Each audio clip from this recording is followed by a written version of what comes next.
I just finished eating the best plate of seasoned fries I've ever had in my life. That was really, really fucking good. Anyways, on the side note, Psycho-Pass. Psycho motherfucking Pass. This anime is a gem. A true gem. Thank you, Bankai922, for telling me about Psycho-Pass.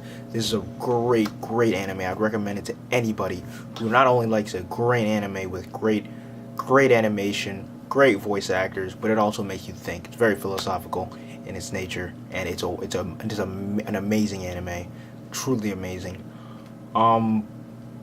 Where to start off? Oh yeah, the voice actor. Just quick fact: the voice actor for Akane, I realized, is a voice actor. I actually looked it up because I recognize the voice. It's Sheena Mayuri from Steins Gate and Mikan from To Love Ru. Just a fast fact there. Anyways, the episode. I'm starting off from episode 5. By the way, if you guys have been following my other videos, I haven't done any other Psycho-Pass. This is my first Psycho-Pass review. I'm starting from episode 5 because it's just where I am at, and I don't feel like doing all of them systematically in order from 1 again. But basically, we all know what happened in the last episode with the raid. Spooky Boogie has been killed in real life by the unnamed hijacker, who we don't know his name yet. She's been killed, and now Akane is talking in the virtual world with Spooky Boogie, the hijacked Spooky Boogie. So, and we know that, and we're wondering at this point how we are going to get to the point where they know, or they can find out or track the location of this person. And basically, first they need to confirm that she's actually a different person. Now, this is the hardest part. Now, how they do this is because in the chat that they were having, she said, Spooky Boogie said police, and they looked in the archives, and every other time she was referring to the law force, she said MWPSB. That is the acronym apparently for the law enforcement agency. That's what she's been saying the whole time, but this time she magically changed her vocabulary and said police. They're like, hey, something's up here. So they tracked the IP, and they got to this really rundown building. And now if that was me, I would have just been like, yeah, let's GTFO. But I found myself saying that in every anime because no, I don't condone walking into abandoned buildings where obviously no one is, and it's obviously a booby trap waiting for you there. So they run in, they use the drone, they get in, and all of a sudden, surprise, there are bombs. The whole top floor blows up apparently. No one gets hurt. It was just a little booby trap. But of course now the guy knows he's being hunted, and of course, being the generic puppet who's being controlled by whoever the hell else is controlling him now, we're starting to see a little deeper into the story now that we get to know him. He says, "Oh, I'll keep on doing it. It's my duty to act as these characters. I need to be the best character I can be." So now we get to the point in the story where we start getting into the first main philosophical aspect, which is the icon. The icon, the online icon. These people are, even though they're being hijacked, they're killed in real life and their account is hijacked, but they're basically the most popular figures on this online society, this online community. And basically we can't tell the difference. Nobody seems to know by looking at their personality that it's a different person. The only way they tell is by close analysis of chat logs for like one word, like the police, when they said police. But other than that, there was no way to tell the difference. Actually, they acted more like themselves, if this makes any sense to you. The avatars acted more like their RPG roles when they were hijacked.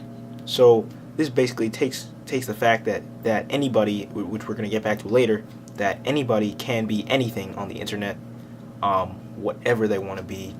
It's that easy, folks, and that's basically one. They explore it a lot deeper than I'm saying, obviously, but I'm not going to get into a whole rant about this. So next we get to the raid. Yes, the raid of his actual apartment. Now, how they do this, how they narrow down to who has it. I know it might be kind of strange that they know there's more than one hijacker, but basically they narrow it down by saying, hey, we're gonna watch the activities. Basically, when the activity of the hijacked avatar goes up, the activity of his normal avatar is going to go down, and he's not going to visit the same channel that he just hijacked as his normal self. So that's how they narrow it down to one player, this one guy that's hijacked the accounts. Now, he is located in this fancy apartment complex looking kind of thing, indoor. So they go there, they enter the room. Apparently, oh yeah, they brought alcohol. Oh, this is a pretty cool part. They brought alcohol. They go in the room, and when they go to find him, he actually hijacked his whole holograph system. Because you know how in the rooms in Psychopaths, the rooms in Psychopaths, they have a holograph system. The furniture is all plain and everything. But when you turn on the holograms, everything becomes all colorful and just beautiful, to be honest. So what he does is hijack his holograph system, so it looks like there were like 20 copies of everything. The environment's just twisting and spinning, so literally, if you walk one step in front of you, you look at the floor and it looks like you're going to fall down to this chasm, so they can't really move or anything. But how they get out of it was a really, really smart trick. This is why they brought the alcohol. They drink the alcohol, he flips out his lighter, he aims it at the fire detector, and he just blows. He just blows the alcohol out, makes a stream of fire into the fire alarm. Water goes everywhere. Of course, the holographs, for some reason, they can't function in water. I think it hits like what's generating them. So, let's see. Yeah. So, he goes and he runs out of his room. And when he runs out of his room, he's being targeted by the Dominators. They're on lethal. They're on lethal, so they want to kill him now. They're really trying to get him. His crime coefficient is way up there. He was just terrible, and they're trying to kill him. But he's running away, obviously. Apparently, it says he's taking some drugs to inhibit pain. So he runs around the corner. As he runs around the corner, Kagame just pulls out his Dominator, shoots it, aims it, and shoots him. It hits him in the arm. His arm is gone. His arm's completely gone. It brings me to another kind of incongruency, because in the first episode, the guy they hit with the Dominator on lethal hit his arm, and his whole body literally got just blown to pieces. But this guy hit his arm, and only his arm got blown off. But whatever. Who cares? Who cares? So they're running after him. He gets to this place, and he sees the avatars. He's looking up like, oh my god, I love you guys. Yeah, he has like a room where they're actually like holographically projecting all three of these avatars that he stole. So he looks at it like, I love you guys. Now we can all live happily. And Makishima, the guy that's he takes control of him, the guy that pretty much provided him with all these materials, the bombs, the drugs, everything.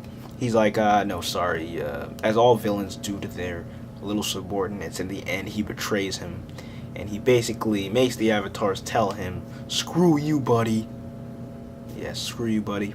Well, they don't say that in those words. You get the point.